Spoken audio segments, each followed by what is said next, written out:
will be time for you to read the instructions and questions, and you will have a chance to check your work. All the recordings will be played once only. The test is in 4 sections. Now look at Section 1.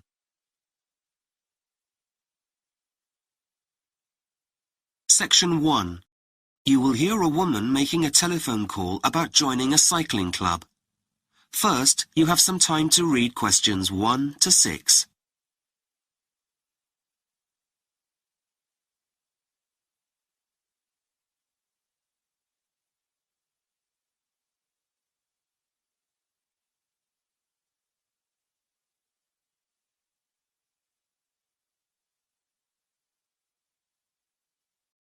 Now we shall begin.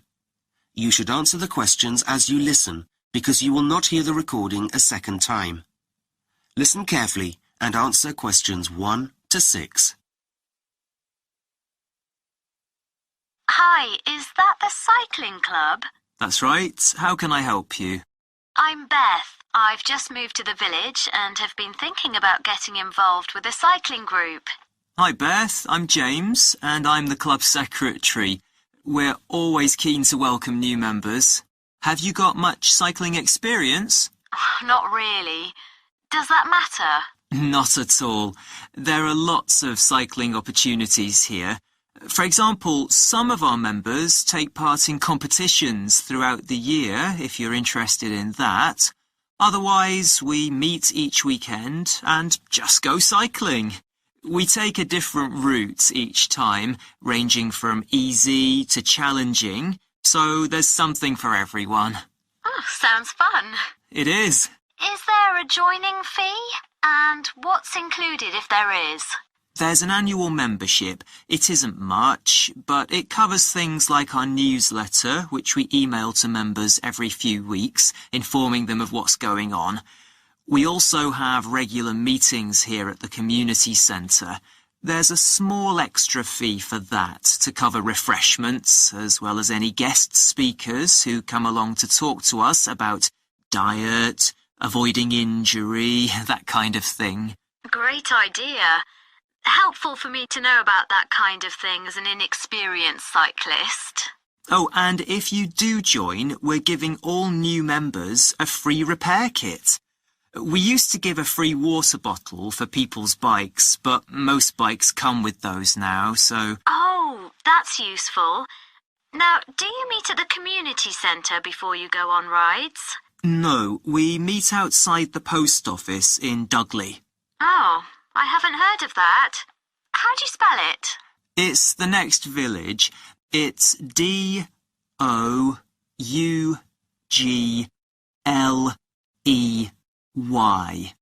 The reason we meet there is because there's a large car park, which is handy for people from outside the area who drive in. Ah, got it. And what would I need to bring if I went on any of the weekend rides? Do you have proper cycling gear? There's a great local cycling shop which has some great offers on for our members at the moment. Long-sleeved t-shirts are very popular in this cold weather. And I bet you've never tried warmers for your knees before, have you? And do you have a pair of cycling gloves? You'd be amazed by how much the right clothing makes a difference to your comfort and abilities. I'm sure. Well, the shop will sort you out with what you need. Anything else you'd like to know? Yes, I have 2 kids. I'm not sure whether or not they'd be interested in joining the club, but they don't have their own bikes yet. Is it possible to hire them here? Absolutely. We do everything we can to encourage people of all ages to take up cycling. You can pay monthly, which works out cheaper, or each time you attend a weekly excursion. It depends how often you think you'll be joining us on rides, really. Before you hear the rest of the conversation, you have some time to look at questions 7 to 10.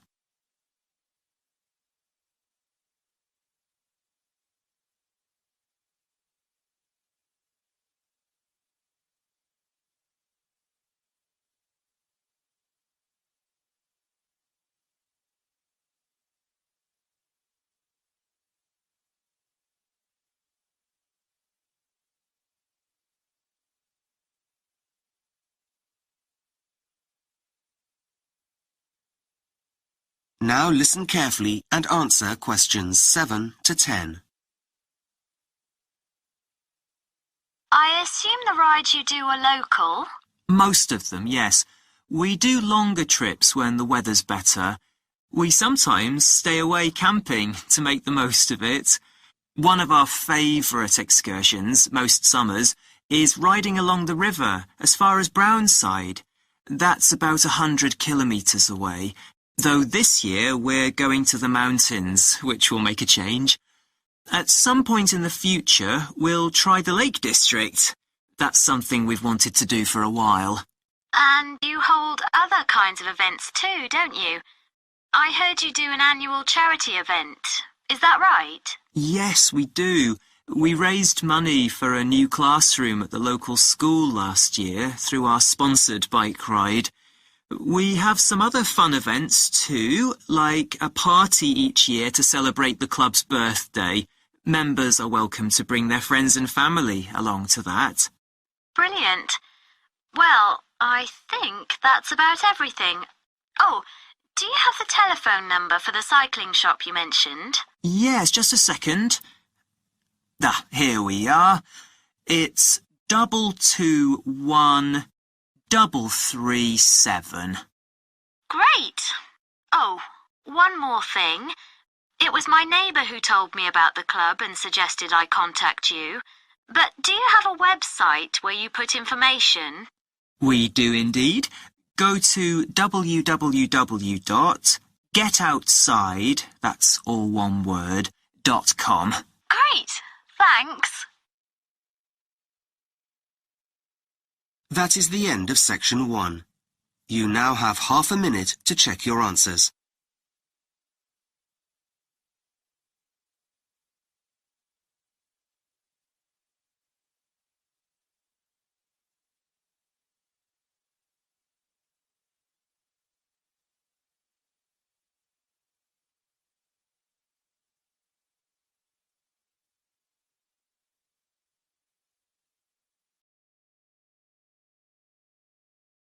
Now turn to section 2. Recording 48. You will hear a hotel manager talking to her staff about the arrangements for an event to be held at the weekend. First, you have some time to look at questions 11 to 15.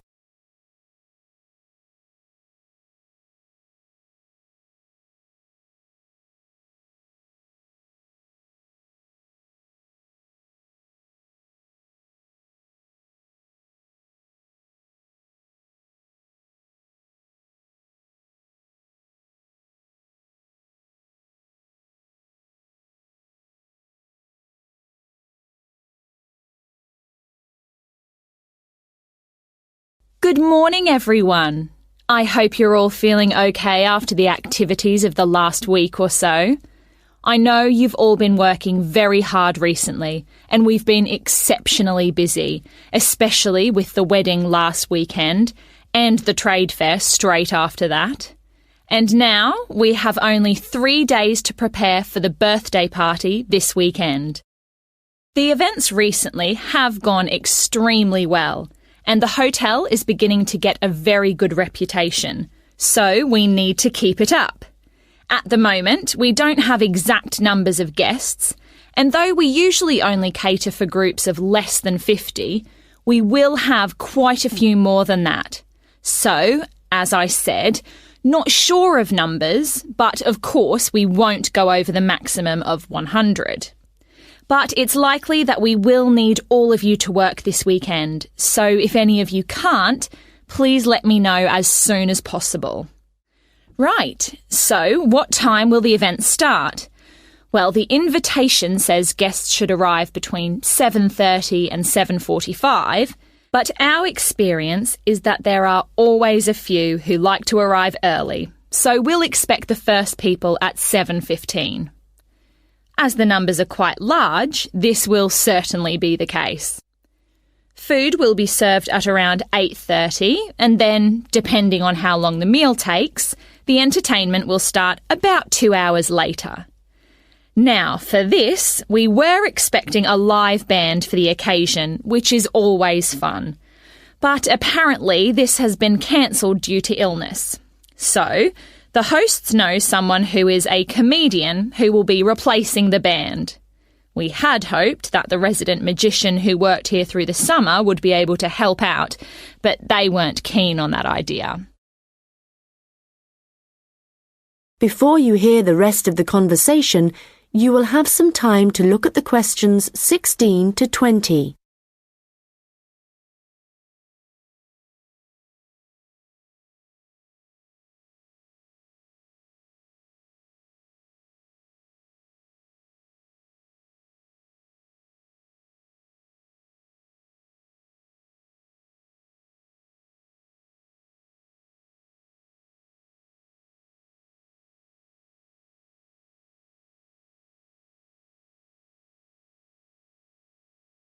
Now listen and answer questions 16 to 20. So, I'd just like to go through who's doing what when the guests arrive, and I think we'll make a few changes from the last party held here. If I remember correctly, it was Olav who coordinated the task of providing the guests with drinks. Or was it Ahmed? I'm not sure. But Gary asked to do it this time, so that will be his job. There's been no decision yet on what the drinks are going to be, but I hope they decide soon in case we need to order something special. Now, for receiving the guests' coats and hats, it's important we have someone experienced doing this, as we don't want guests losing their belongings. And Monica, last time this was your responsibility. Susan, I know you wanted to do this, but as the numbers are quite high for this event, I won't make a change here. Right.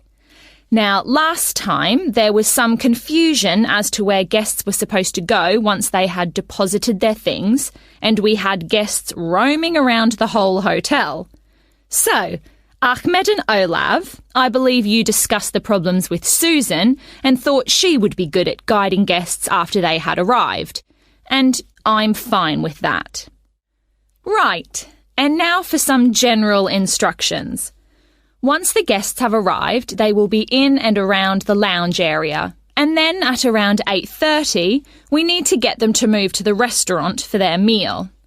This often proves difficult and can take a long time, so I will ring a bell so that everyone knows it's time to eat. Hopefully, this will speed things up a bit.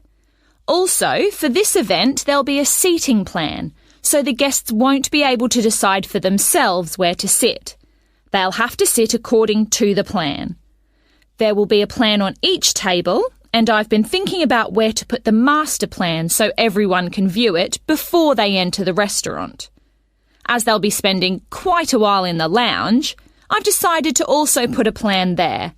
This should speed up the start of the meal. Once the meal starts, you'll all be very busy waiting on the tables, and I'm sure I don't need to tell you to be good-humoured and polite to all the guests. The organiser of the event will be saying a few words, and so will two of his colleagues. So, when the speeches start, all activity must stop in the restaurant, so that the three people giving them can be heard. This shouldn't take long, and it should be towards the end of the meal. After that, the guests will move back to the lounge for the entertainment. So, I think that's it. Any questions? Come and see me later. That is the end of section 2. You now have half a minute to check your answers.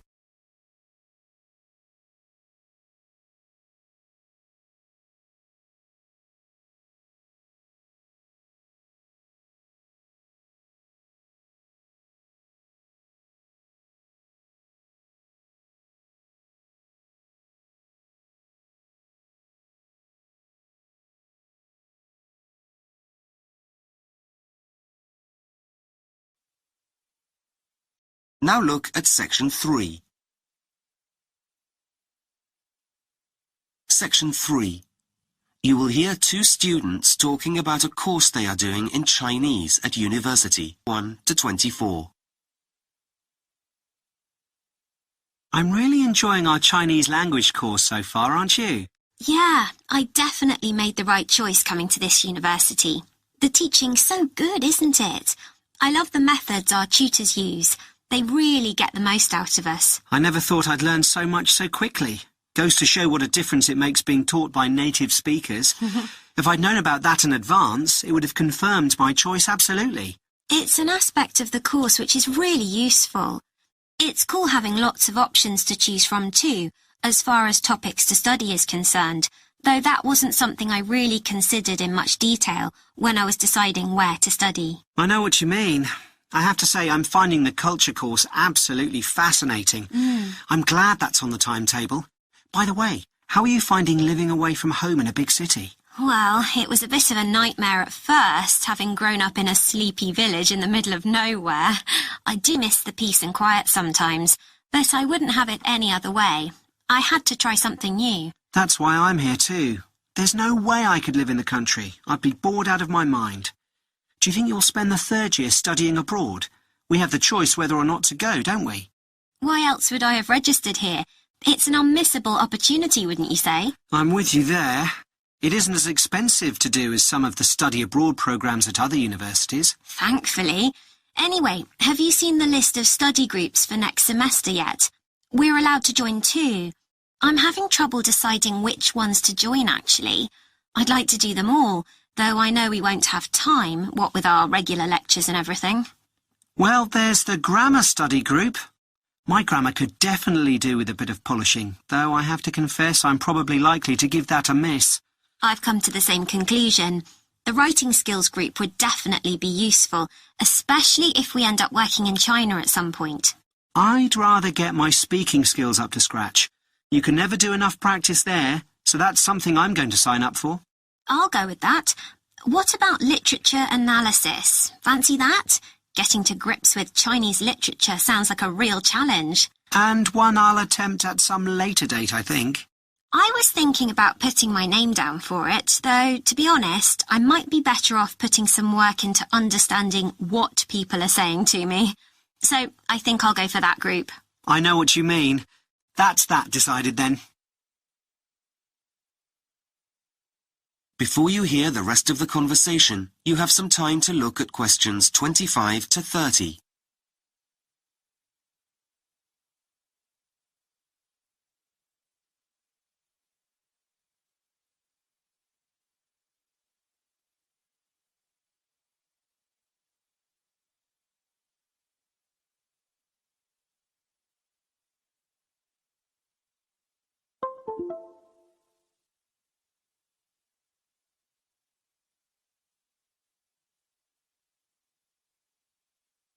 Now listen carefully and answer questions 25 to 30.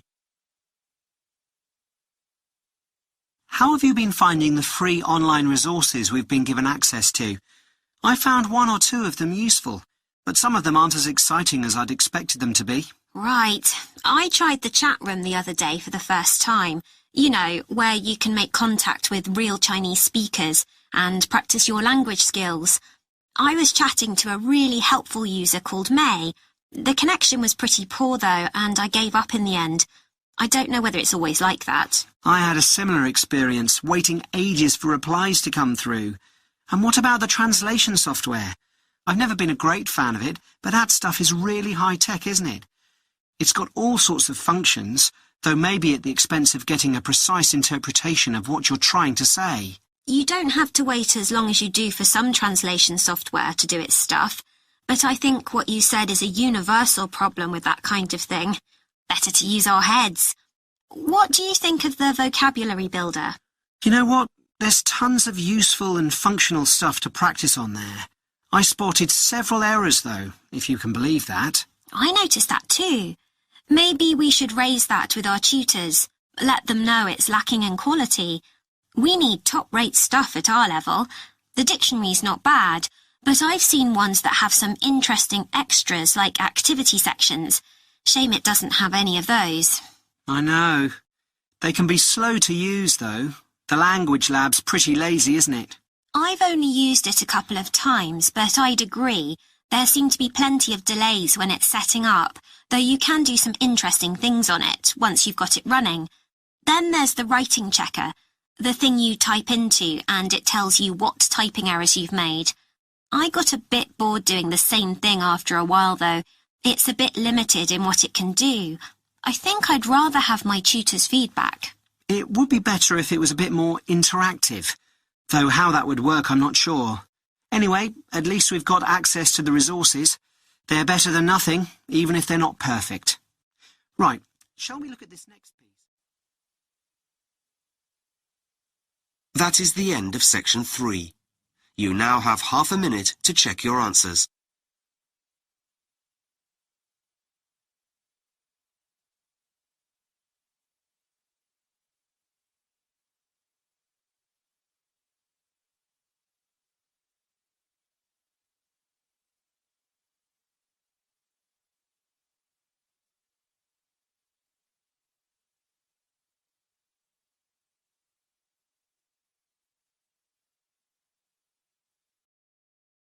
Now turn to section 4.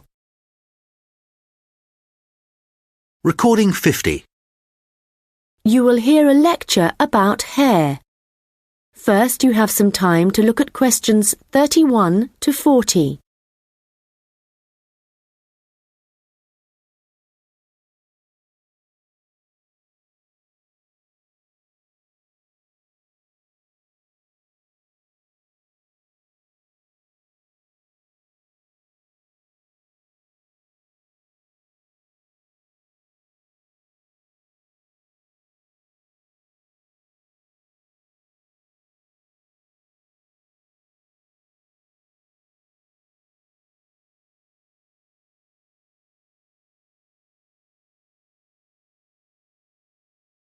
Now listen carefully and answer questions 31 to 40.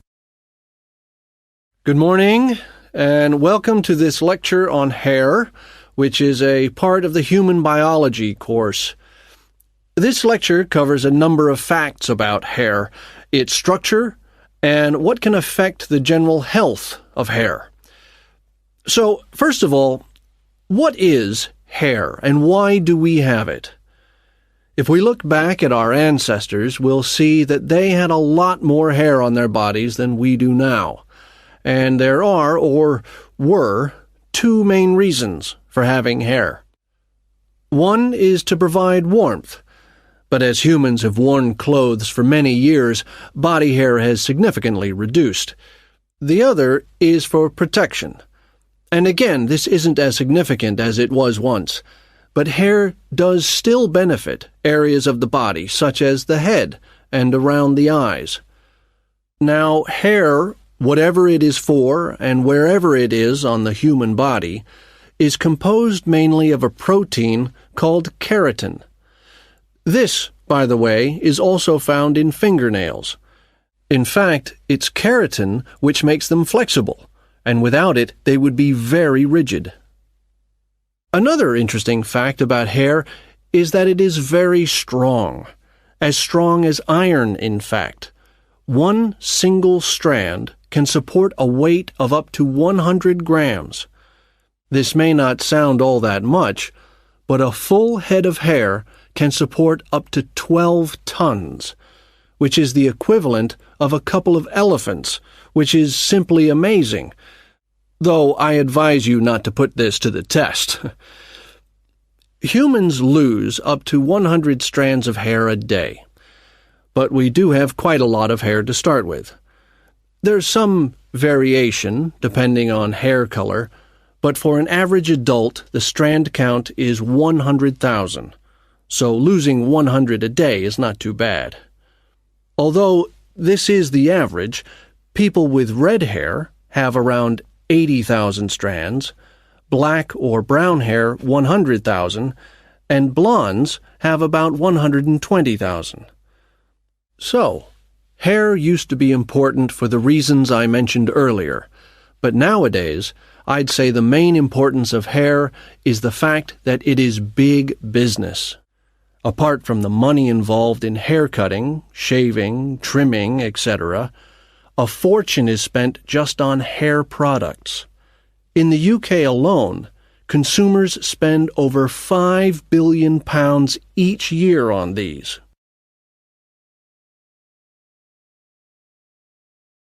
So next, I'd like to just give you a quick overview of the structure of hair. As you can see, along the length of the hair, there are three main parts, called the bulb, the root, and the shaft. A single hair is fixed at one end below the skin in the bulb. The bulb acts rather like a cap. It encloses the end of the hair in the head. The next part of the hair is the root, and this is the part of the hair which lies just beneath the skin, and, in terms of hair production, is the most important. This can be considered the control center for each strand of hair, and is where the glands are found. These produce oil, which flows along the length of the hair, and the health of the root determines the overall health of the strand of hair. The last part is the shaft, and this is the hair which is above the skin, and is, of course, what we can see. Fortunately, this is not active, and I say fortunately because otherwise it would be very painful to have your hair cut. And finally, I'd just like to go over a few factors that impact on the overall health of hair. Like every other part of the body, our diet, that is, what we eat, is extremely important to the condition of our hair. But whereas a change in your diet to, for example, eating unhealthy foods will soon be noticeable in your skin, changes to your hair will take a lot longer. A change in diet today could take several months to have an effect on your hair. And so, what is the key to healthy hair? Well, eating a balanced diet is the most important thing. There are a number of vitamins that are vital for good hair health. The main ones being vitamins C, D, and E. And in a balanced diet, all these vitamins should be readily available. If you need a boost of vitamin C, for example, one of the best things to eat are blueberries. For vitamin D, the best examples are fish, mushrooms, and eggs, and for vitamin E, nuts and seeds. Right, so let's go on to what it...